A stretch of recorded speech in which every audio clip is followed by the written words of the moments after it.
concludes tonight that whatever Bob Mueller has found, he could hand off his report soon. Donald Trump saying this afternoon his new AG will decide what happens to any Mueller report. And journalists have been tracking the clues that Mueller's grand jury could be winding down. News coming as the DOJ announces a replacement for Mueller's old boss this week, Rod Rosenstein. He says he'll leave DOJ entirely by next month, and that matters because he suggested Mueller's report would be filed before he, Rod Rosenstein, departs. Now, no one knows what Mueller will find or release, but we do know the rules that govern Mueller say that he must, quote, explain all of his prosecution or declination decisions. The prosecution part is simple because we already know who Mueller's prosecuted in public. Now, declination, that means people that he did investigate but chose not to prosecute. And so that obviously has many people asking, well, how could that apply to a president? No prosecutor has ever tried to indict a sitting U.S. president, making that scenario more familiar as fiction than as news, like when 24 showed a fictional Secret Service arresting the fictional president they were once protecting.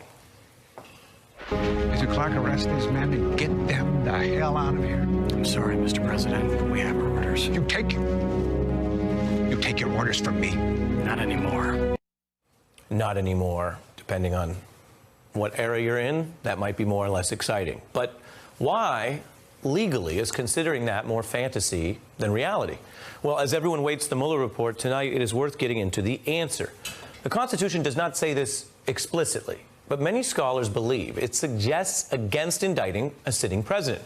And the DOJ has reinforced that view by also formally advising against it. And that doesn't mean it's legally impossible, but it does set the bar, basically, about as high as it gets without formally banning the indictment of a sitting president. So here are both reasons. The Founding Fathers did consider the idea of presidential crimes, of course, and they created a way for the Congress to remove the president from office for high crimes or misdemeanors. Now, there's wide debate over what is a high crime, but the Constitution's core remedy there is, of course, Congress, not the prosecutors in the president's own executive branch, to deal with any such alleged high crime and then potentially remove a president over it. Now, does that mean people are immune from prosecution because they serve as president? No. And this is important. The theory is about the order of operations, not that these people, because they're president, are above the law forever. But it holds that a president would first have to be removed from office and then charged later. Consider the debate from the time of the founding. George Mason, who didn't actually sign the Constitution, argued that the president's pardon power was too broad, saying the president ought not to have the power of pardoning because he may frequently pardon crimes which were advised, yes, by himself. But James Madison rejected that, saying, look, there's the security of the House which can impeach him. And here's why I'm showing you that ancient history tonight as everyone waits for Mueller to do something. The exchange does suggest that the founders, when they presumed there could be a crime-committing president, they also presumed the first response was impeachment to that. So it may sound unjust to have presidents who would face no prosecution for crimes while in office. You can think about the examples that support this theory. Take a hypothetical. A president trespasses on someone's private property. Really did it. Busted, on video, no doubt. And that's a state misdemeanor, and under the law, a local prosecutor could try to indict on that offense, and a convicted trespasser could spend months in jail in D.C. But no legal scholars really think the Constitution supports that outcome. They argue the impeachment power requires high crimes for that very reason, and that a Congress would never find trespassing in D.C. to be a high crime.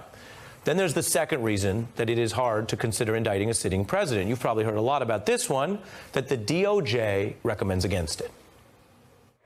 A sitting president cannot be charged with a crime. The prevailing rule is that a sitting president cannot be indicted. The president cannot be indicted while a sitting president, because that would materially affect his ability to run the executive branch.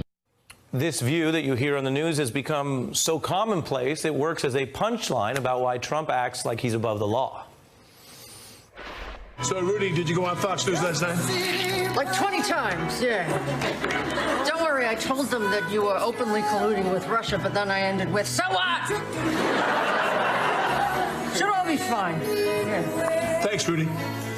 I even confessed to some crimes he didn't do. And then I said, what are you going to do, arrest the president? I dare you.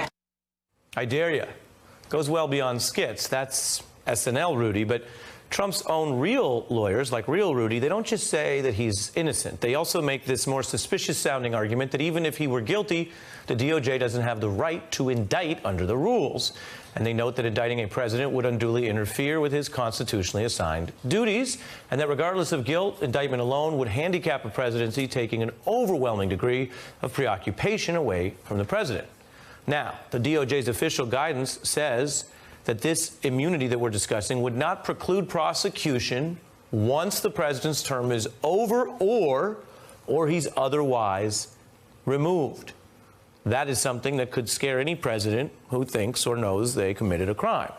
Now, another Trump lawyer made headlines for reportedly telling Trump that lying to Mueller could land him in an orange jumpsuit.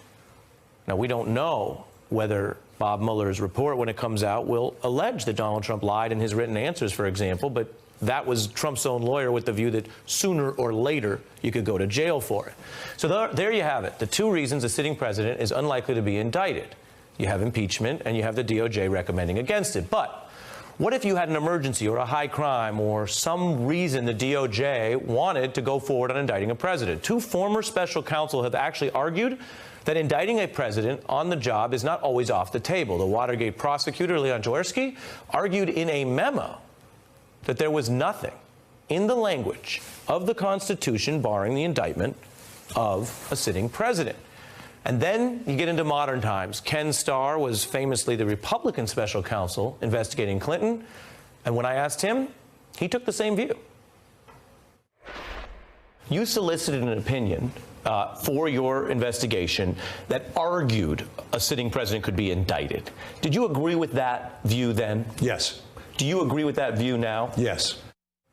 Those are major prosecutorial opinions. Now, we should note, neither of them actually did the thing they say they could have done legally. They say they had that power, or they think that power should exist, but they didn't indict a president, as you know. Now, then you have DOJ guidelines and a debate over what they mean. They're not law. And the man who actually wrote the ones for the special counsel said this.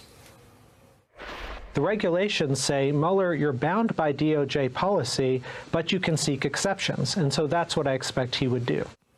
And that is why all of the backstory and the legal history matters tonight.